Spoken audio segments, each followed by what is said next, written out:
Salutations à tous, en espérant que vous vous portez pour le mieux. Alors aujourd'hui, je voulais vous parler du projet Mars One. En fait, un ingénieur néerlandais a eu l'idée de simplement, un peu folle entre guillemets pour ma part, d'envoyer des êtres humains vivants sur Mars afin de commencer une colonisation en vue d'une éventuelle habitation future.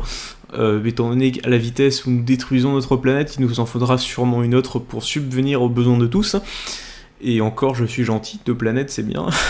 Je crois qu'il en faudra une petite troisième, un de ces quatre. Mais bon, la planète Mars est en fait la planète la plus habitable, après la Terre bien sûr. En fait, les températures varient de -5 à -93 degrés, ou 92.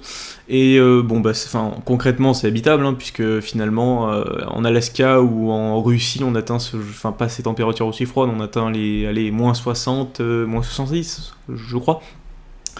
Et puis les gens y arrivent à survivre, donc pourquoi pas nous. Bon, de toute façon, à mon avis, si on colonise cette planète, on va sûrement essayer de créer un effet de serre massif afin d'augmenter la température, ce qui est logique, et à mon avis c'est totalement faisable.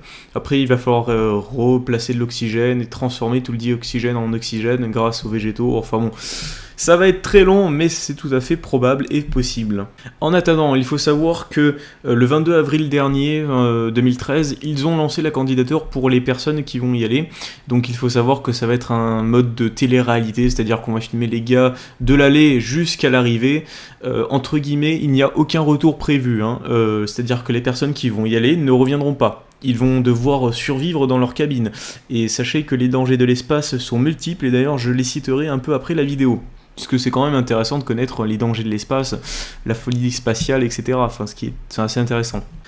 Alors déjà, pour commencer, il faut savoir qu'il y a eu 200 000 candidatures et que seulement 1057, dont 76 Canadiens, 22 Français et 2 Suisses qui ont été retenus dans les 1057. C'est intéressant, c'est-à-dire qu'on va avoir quand même des francophones qui vont pouvoir donner leurs avis lors de la télé-réalité. Enfin, moi personnellement, je ne vais pas regarder 100 000 dans ces trucs, mais par curiosité, puisque finalement, mine de rien, l'espace c'est quand même quelque chose d'inaccessible, qui coûte extrêmement cher, et de pouvoir y aller, c'est très rare, et les personnes qui sont allées dans l'espace se comptent sur les doigts de la main. Enfin bon, voilà quoi.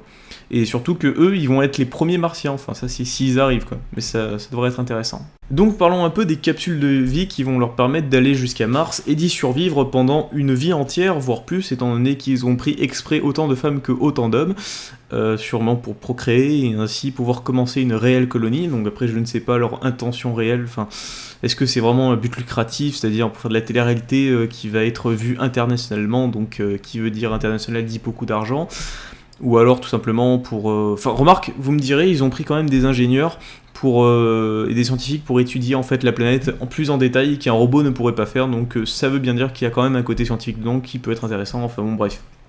Alors, leur système de survie c'est simple, donc ils prennent des centaines de tonnes de nourriture pour survivre. Donc en plus de ça, ils ont des systèmes assez avancés, puisqu'en fait leur appareil est capable, donc enfin bon après ça c'est normal, donc ils ont pour de l'électricité des panneaux photovoltaïques, donc en l'occurrence des panneaux solaires.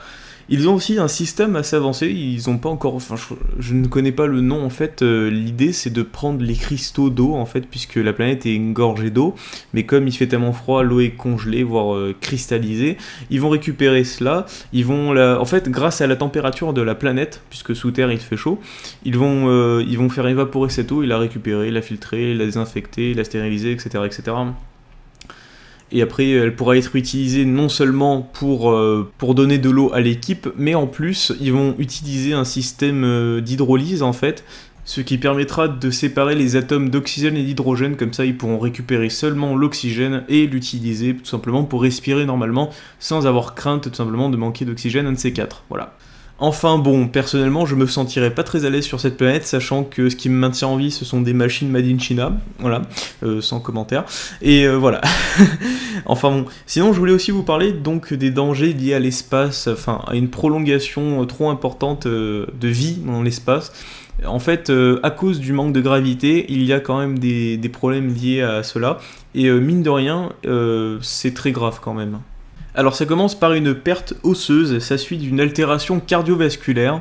Donc étant donné qu'il n'y a pas de gravité, c'est très compliqué de maintenir un organisme vivant qui est habitué à une gravité en vie, puisque finalement le corps va devoir s'adapter à ce changement de poids, puisque finalement comme il n'y a plus la pesanteur, c'est un peu compliqué de survivre dans ces conditions. Il y a aussi une immunologie, littéralement c'est que votre système de défense immunitaire n'est plus correctement, disons, contrôlé, c'est-à-dire qu'en fait il est un peu instable, et littéralement si vous passez à côté d'une personne qui a un rhume, bah, vous l'attraperez automatiquement, et ainsi de suite si la maladie est plus grave. Enfin, en théorie il n'y a pas réellement de danger de ce côté-là, puisque dans l'espace il n'y a tout simplement aucune maladie, enfin quoique, pas sûr, hein. Il y a aussi une altération des muscles squelettiques, littéralement une perte de masse musculaire, étant donné qu'il n'y a plus de gravité, vous perdez automatiquement beaucoup de muscles, hein, puisque vous n'avez plus à forcer ni sur les jambes ni sur les bras. Il y a aussi les radiations cosmiques, qui sont assez nocives et cancérigènes. Et il y a aussi, parfois, cela arrive à certaines personnes, c'est la folie de l'espace. C'est tout simplement que dans un environnement conditionné dans l'espace, on ne peut pas être bien. Perte de... Enfin, après, ils n'ont pas trop avancé l'étude dessus, parce que c'est assez rare. Mais certaines personnes ne supportent pas l'espace, c'est un peu comme si quelqu'un aurait le mal de mer et qu'il serait sur un bateau et il aurait tendance à vomir, alors que la folie de l'espace, ça serait plutôt dépression, envie de suicide, etc. Enfin bon voilà, vous connaissez la totalité du projet Mars One ainsi que tout ce qui sera lié. Donc j'espère que l'émission se passera bien. Donc je crois qu'ils seront... Enfin je sais plus en quelle année ils vont être envoyés, mais en tout cas ils arriveront en 2023. Donc voilà, d'ici là nous avons un petit peu de temps.